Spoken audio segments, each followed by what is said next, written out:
Hello and welcome to the Illuminating Crossroads community. My name is Lisette and this is going to be a continuation video because I have been having this card popping back into my mind ever since doing the I forget what it's called, but essentially it just has 555 in the thumbnail. And funny enough, I started this reading at 5:55, so we have a nice little thread of connection. So this might be supportive and just me sharing. If you may want to check out the other video, there might be little nuggets in there for you. But as always, as I like to say, please use your discernment when tuning into this reading.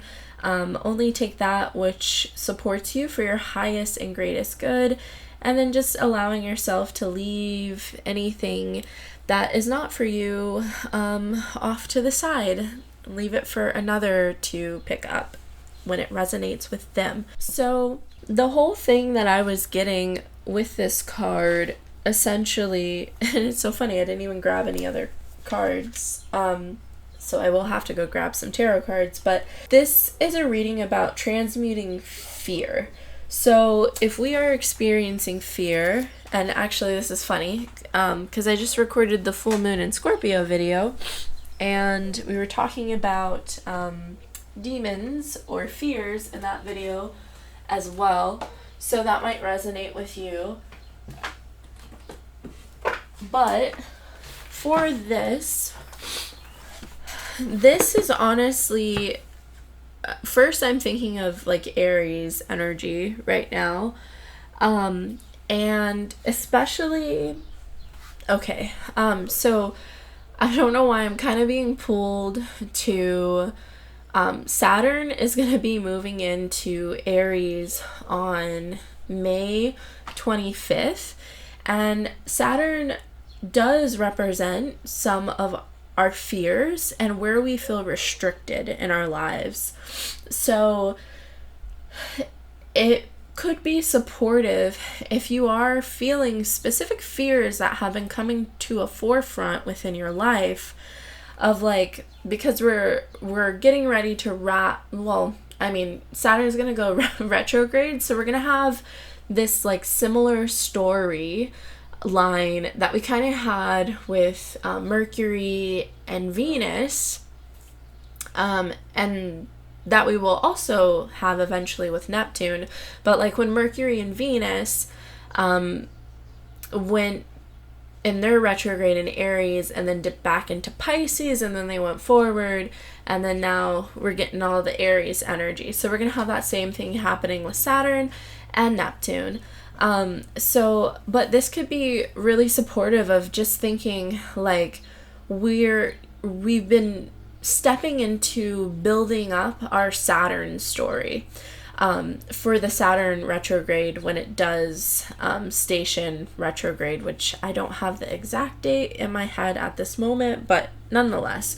So I'm only saying this to say, clearly when we're experiencing transits, or just transits being astrological transits, when the planets are doing their dance and we're kind of using the planets as a mirror to reflect on our lives, of course we can't, we don't want to confine and restrict and put everything oh, this happened because of this specific transit or thing, because we're given so much energy all the time. So just allowing for yes, astrology to be our guide, but knowing that there's so many ways and different viewpoints within astrology that we would do a disservice to confine it. So yes, anyways, I don't know why I said that, but I guess I felt called to say that. But okay, so I'm gonna read this card from the book, and then I'm gonna pull some additional cards so we can just kind of see how can we work through transmuting our fears, right? So then we can become more aware of the desires that we're having within our lives. So the Hunter card, the message says, and also, sorry, this is Kyle Gray's Angels and Ancestors Oracle Cards Guidebook. So the message says, track down all your fearful thoughts and feelings when you find them. You will find your desires too. And then about, the Hunter card is based on my favorite Celtic god. Ooh, I'm gonna not say this right, guys. Cernunnos. I'll put it as text on the screen. He is the stag god of the wild and represents both the hunted and the hunter.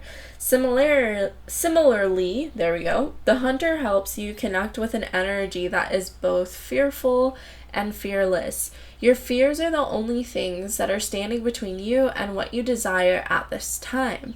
So you have to come face to face with them as the hunter does with wild animals and go beyond them. Instead of being hunted down by your fears or other feelings that you have buried, it's really good for this upcoming Scorpio full moon, become the hunter. You are being given confidence and strength at this time, so use your power to make a difference. You are not here to cower away or live in the shadows. You are here to realize your fullest potential, but this can only occur when you step up and do what needs to be done. When this card arises, there could be an opportunity to face an aspect of your past or bring closure to a situation that has been haunting you. If you're a man or identify as male, this card represents your masculinity and an opportunity to know yourself more deeply. If you are a female or identify as female, this card represents your capacity to be strong and powerful and overcome limitations. All right, so I will say the part that really stood out is the opportunity to face an aspect of your past or bring closure to a situation that has been haunting you. So definitely, especially because, yeah, this has like some resonance with the energies for this full moon in Scorpio on May 12th.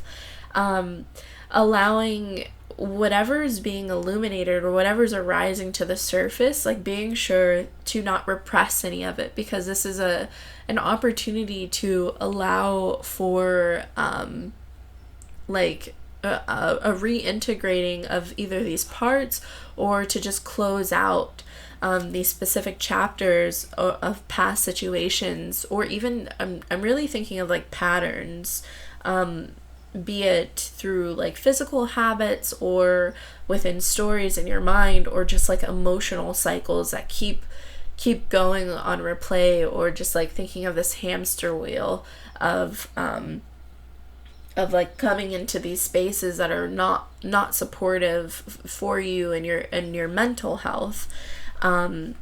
Yes, okay. So, and I am feeling like just thinking of the hunter, like I'm feeling this essence of like, in transmuting this fear, it is going to require focus, right? So when we think of someone who is, sorry, I'm laughing over here. So when we think of someone who is hunting, it does require one, stillness, because you're like essentially waiting for the animals to come, or like, yes, you're going to them, but then you take a moment of pause because you don't want to scare the animal away, right? So maybe taking a little bit more space as you're working through transmuting this fear of being in more stillness, so then you can actually see, so say that, we'll just use the analogy as if the animal is a fear that you might be experiencing, then you can allow yourself to track it because you're being still and you're able to like notice. And I'm also kind of getting like one of my favorite things to do, and I'll just share this with you in case if it is supportive, I've really been deeply contemplating, like, when I do have specific thought patterns, like, if they are actually mine, because I can't remember the guy's name, but I really love watching like videos from the Theosophical Society in Australia, because they post really cool topics and stuff. And in one of the lectures, the guy, he was talking about thought forms, and it was really interesting because I was having this experience a couple months ago now, that I would be near this specific person, and like we would talk, and then somehow after the conversation or within the conversation, I would either end up like agreeing to things, or like, but then afterwards it would be like a fog, and I'd be like, wait, what the heck just happened? And I was like, yo, wait a minute. And it's interesting because sometimes other people, or even just in specific areas, like thinking of your home, like say if you get an overwhelm, right? And you always sit in this specific spot in your home, and that now has like an energy pocket of that essence of overwhelm, unless you clear it and like let it release and move. So I'm kind of saying this in that, like, back to thinking our thoughts, that like sometimes because we do like receive and communicate with other people in other ways than just our words. So sometimes, depending on other people's beliefs or what it is that they're desiring, and if they have a strong desire, then sometimes that can influence us and we cannot even fully realize it, and then we can end up doing things that we didn't want to do, or we can end up in this space of like feeling like we're always giving to others, but it requires a like coming back, like, and being really clear on like, well, what's your voice, your internal thought, like what's your natural internal voice, and also like how can you cultivate a practice that allows you to be really deeply aware of that, so then as you're going throughout these different experiences, that you're not getting like swept away by these other thought forms or these other things that can have influence on you, because like almost your energetic hygiene is not being properly taken care of. So I hope that all made sense. Okay, indeed. But yeah, so stillness essentially might be key. So then you can kind of like track those patterns and become aware. So then you can allow yourself to transmute that fear to tame that animal of thinking, even like the mind. Yeah, and then here we have winter, and we have a wolf. So take care of your needs. So definitely in this time, as you are working through transmuting through fears, it's really important of being aware of what is it that you need, and also who is supporting this how do I want to say, the shift that you're in, right? So you really want to be mindful of like who's around you as you're dealing with tracking down your fears. And like, do you have proper support, or do you need a little bit more space? And just really honoring whatever it might be for you. Yeah. And then we have broken arrow. Embrace the energy of peace. So that is making me think that in whatever your situation might be, of whatever it is that you're fearing or worried about, anxious about, it could be supportive to take a different approach than what you've been taking, be it in the way that you're meeting yourself to allow yourself to alchemize this fear, or be it in the way that you're meeting another person. So the energy of peace being very present. And then even on the back of the deck, we have the Peacekeeper, and it says, let go of the need to be right. And I think that this is so much more than just like with another person. Like if you are having fears of talking to someone or what have you, but this is kind of like I'm feeling like let go of the need to be right in like even the way that something is going to work out for you.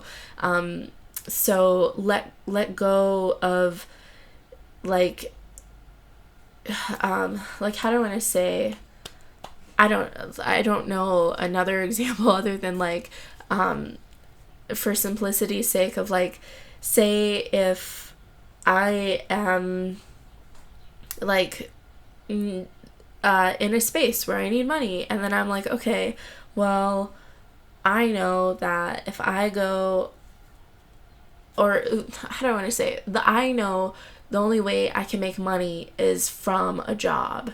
And it's almost like spirit saying, hey, hey, let go of that need to be right, and let me prove to you that you can receive in other ways, and even more abundantly than that. So I hope that makes sense.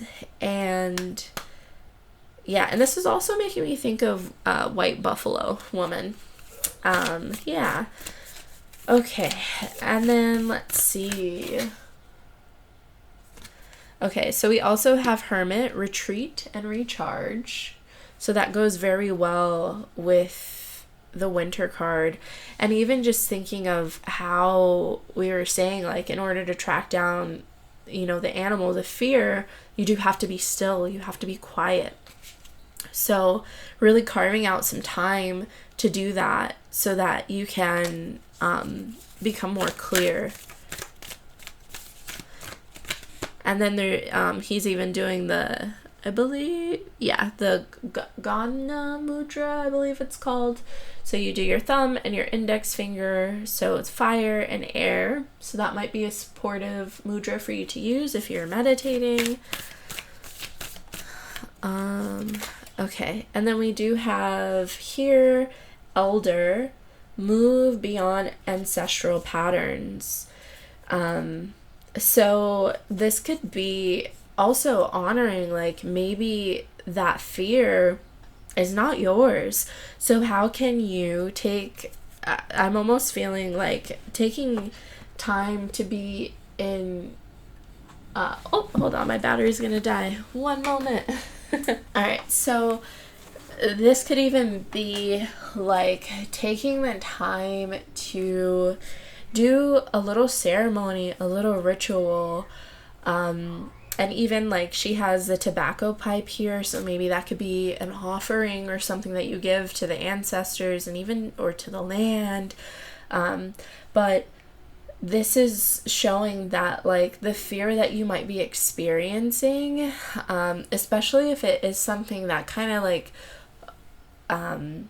is so deeply buried, that's not at the forefront of your consciousness, and you're having to really get quiet and get still to hear it.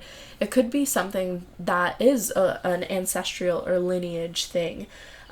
So allowing maybe a space to where you can speak to your ancestors, and to honestly, I feel like sometimes when we take the space to reassure them, to let them know like, hey, I got this, I'm here, thank you for all that you did, I honor all of that, and I love you so deeply, and now I am here to pave the way forward for our future generations, so you can be at peace now.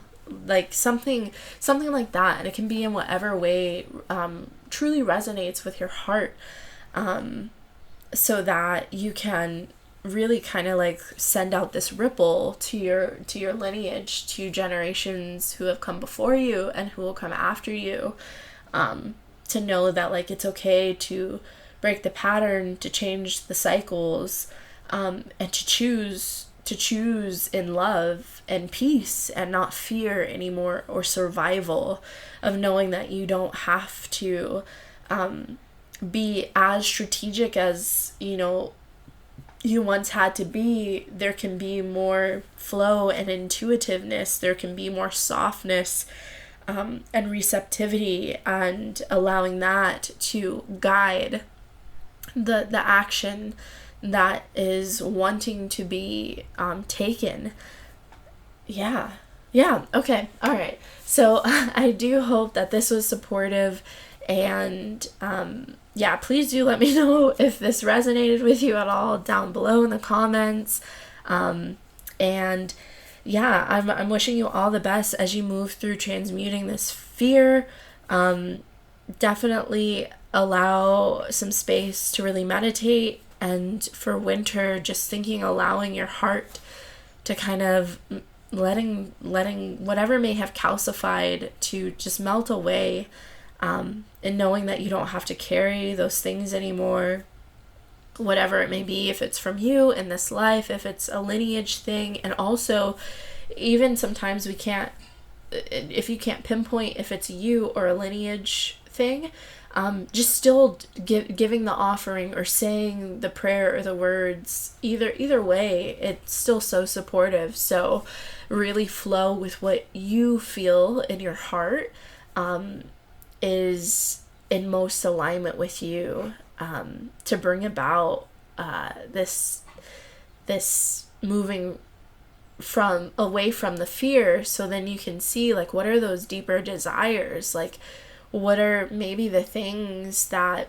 your ancestors maybe wanted to do but didn't get a chance to do, and you get to do that now, and you get to do even more than that. Or maybe if there's a fear of, like, you're not like upholding what it is that has been passed down from your lineage, knowing that, like, you don't have to put that pressure on yourself. Like, you are here to be you, and you are gifted with all of those beautiful how do I want to say, all those beautiful, like, soul, or like really blood like blood DNA memories from your lineage, but you also get choice in what it is that you're desiring and what you want to move towards.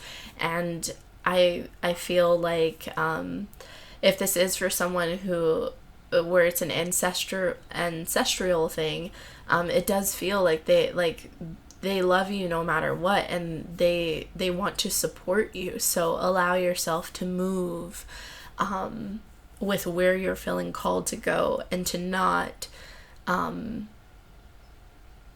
confuse your desire with fear either, is what I'm hearing. So really allowing yourself to differentiate the two, and know that, like, there will always be potentially, well, not always, but there is some potential essence of fear or like anxiousness, right? Because even when we know what we're desiring and we're moving towards it and we're getting excited, and, like, you know, there's this like like, you know, I hope that you're getting what I'm putting out, as I like to say. But yeah, but allowing yourself to honor what's the difference, and to be clear, so then you can know how to move forward. All right, so for real, that's it. So thank you so much if you stayed this entire time. And look at that, I looked up, it ended at 5:55. So on the timer. So that seems complete to me. So thank you so much again. If you feel like this message would support anyone, please feel free to share it. If you want to like or subscribe, would love to have you join the Illuminating Crossroads community. I offer little nuggets like this and other things to support along your journey, and I do offer one-on-one sessions as well. So if that's something that would ever resonate with you, all that information is down below. And I'm sending you so much love and many blessings until our paths happen to cross again. Take care until then. Bye.